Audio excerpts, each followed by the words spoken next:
Their planes were made of wood, they had no radios, no parachutes, and they were barely older than high schoolers. And yet, they became one of the most feared forces in World War II. Excuse me? A high school bomber regiment? That's dangerous. Where were their parents? Finally, someone with morals. This is the story of Nachthexen, the Night Witches. At first, they were officially called the 588th Night Bomber Regiment. They were formed in 1942 under the command of Marina Raskova, the Soviet Amelia Earhart, who personally lobbied Stalin to create all-female units. Excuse me? Who does this Marina Raskova think she is? What if a man wanted to drop bombs too? Lady, what are you even saying? How dare you speak to me like that? Where is your manager? And you, viewer, if you don't like and subscribe, I want to see your manager too. The regiment eventually numbered around 300 women, most of them barely out of high school. Volunteers poured in from across the Soviet Union. Teenagers, students, factory workers. Women with just enough re-war training from flying clubs to prove they could handle a cockpit. The criteria were simple: young, single, healthy, and willing to die. They trained in crash courses that compressed years of aviation and navigation into a few months. Raskova lobbied Stalin directly, convinced that women could fly and fight as well as men. One of the 3 all-female regiments she founded, only this one flew bombing missions. Oh my god. Slay, girl boss. Okay, but were these women even licensed? And where was Stalin's parental consent form for sending girls to war? The NightWitches flew Polikarpov Po-2 biplanes. Flimsy, slow, wooden relics originally designed for crop dusting and training. On paper, they were hopelessly outdated.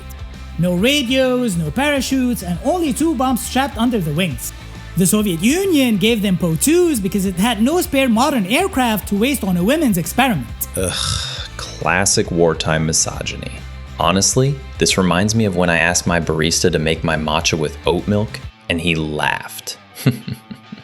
I am the Night Witches. Oh, shut up, Logan. Yeah, shut up, Logan. Yeah, shut up, Logan. And that weakness became its greatest asset. The Po-2's secret?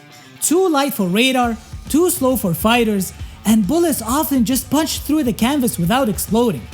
German pilots hated them for it. If they chased too fast, their planes stalled. If they tried to shoot, their bullets just punched through the plywood frame. At night, the women cut their engines and glided low over German camps. All you'd hear was a faint whoosh of air, like a broomstick brushing the sky. And that ghostly sound gave them their name, Nachthexen, the Night Witches. The sky is haunted. I want to go home. We're coming for you, B. But for their allies. Yeah, and the whole world just pretends that never happened. So how did women flying wooden crop dusters manage to terrify the Germans? I mean, they had almost no instruments to rely on. Just maps, a compass, a stopwatch, and their eyes adjusting to the dark. Well, part of their success came from flying low, often at treetop level, to stay beneath German radar and spotlights. Between missions, they refueled and reloaded their planes by hand. Bombs lifted into place without ground crews, and fuel poured in with whatever equipment they had. In winter, the open cockpits were brutal, so they stuffed rags into oversized men's uniforms for warmth and kept flying. How is this even allowed? What about the men? What about the Germans? Alright, that's it. Put her in the next bomb drop. But their most effective tactic was flying in groups of 3. 2 planes would make noisy approaches, drawing the searchlights and anti-craft fire away. The third cut its engine, glided in silently, and dropped its bombs while the Germans were distracted. Once the bombs were gone, the pilot would restart her engine and climb back into the night sky. To the Germans, this was maddening. The noise of the first 2 aircraft set off alarms and tracers. But then the ghost plane would arrive without warning. Soldiers swore the faint whoosh of a gliding Po-2 sounded like broomsticks sweeping the air. They cut their engines. The sky goes silent. B.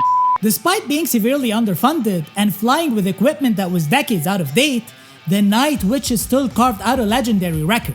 Here's what they managed to pull off. In the Battle of the Caucasus in 1942, they flew through the mountains to disrupt German supply lines. Fuel and ammo were already tough to move in that terrain, and their constant raids made it worse. At the Kuban bridgehead in 1943, they hammered German positions night after night. The persistence paid off. For their role in grinding down the enemy, they were officially upgraded to an elite guards regiment, a massive honor in the Soviet military. This is honestly so inspiring. Like, they were literally flying in poverty and still succeeded. Oh, shut up, Logan. You get overwhelmed walking to your Prius. Then came the Taman Peninsula in 1943. Their bombing runs helped break through German defenses, and for that they earned the permanent title Taman stamped into the unit's name. That was the moment they stopped being dismissed as a women's experiment and became fully recognized as frontline soldiers. By 1944, they were deep into Belarus and Poland, hitting railway stations, supply depots, and retreating German columns. Their constant night raids got into soldiers' heads.